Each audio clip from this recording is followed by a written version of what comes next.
Hello everyone, आज हम एक टूल को डिस्कस करेंगे जिसका बेसिक पर्पस है जो कि आपके जब आप लिटरेचर रिव्यू कर रहे होते हैं तो आपने नंबर ऑफ़ लिटरेचर आर्टिकल्स को की रीडिंग करनी होती है।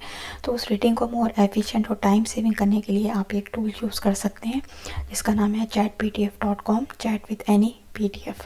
तो आपके पास 2-3 ऑप्शन हैं। ब्राउज माई कंप्यूटर, अगर आपके पास आर्टिकल ऑलरेडी सेव है तो आप उसको ऐड कर सकते हैं, आप ड्रैग एंड ड्रॉप कर सकते हैं। और अगर आपके पास URL एड्रेस है तो आप उस URL एड्रेस से भी जा सकते हैं। तो फॉर एग्जांपल कि मेरे पास ऑलरेडी पेपर जो है वो डाउनलोडेड है,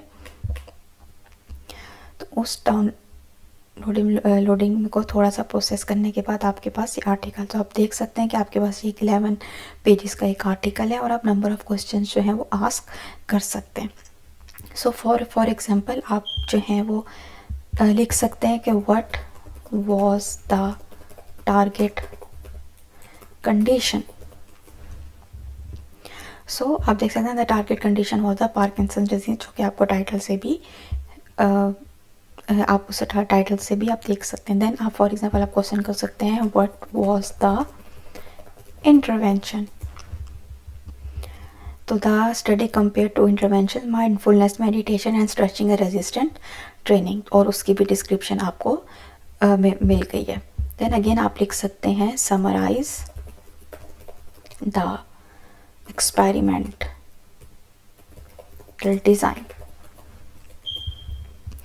तो जब आप ये लिखेंगे तो आपके पास एक समरी ऑफ एक्सपेरिमेंटल डिज़ाइन भी आ सकती है, जिसको आप अगेन एक बहुत इंपॉर्टेंट चीज़ है कि जो AI बेस्ड टूल्स हैं, इन इन्फॉर्मेशन को आपको क्रॉस चेक करना भी बहुत इंपॉर्टेंट है। तो वंस आपके पास एक समरी प्रोवाइड हो गई है तो उसके बाद आपने ऑलरेडी चूँकि लिटरेचर को रीड किया हुआ है, आपने इस आर्टिकल को रीड किया हुआ है, तो ये टूल आपको बहुत हेल्प कर सकता है जब आपने लिटरेचर लिखना स्टार्ट करें। तो जब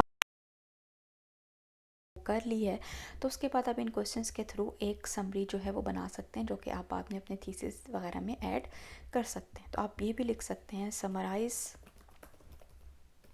दिस पेपर।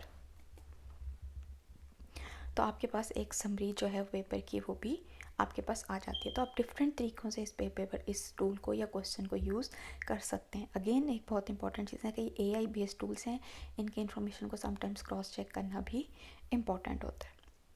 सो अगेन इस तरीके से आप इस टूल को यूज़ करते हुए अपना लिटरेचर रिव्यू और अपना टाइम को बहुत अच्छे तरीके से सेव कर सकते हैं। Thank you so much.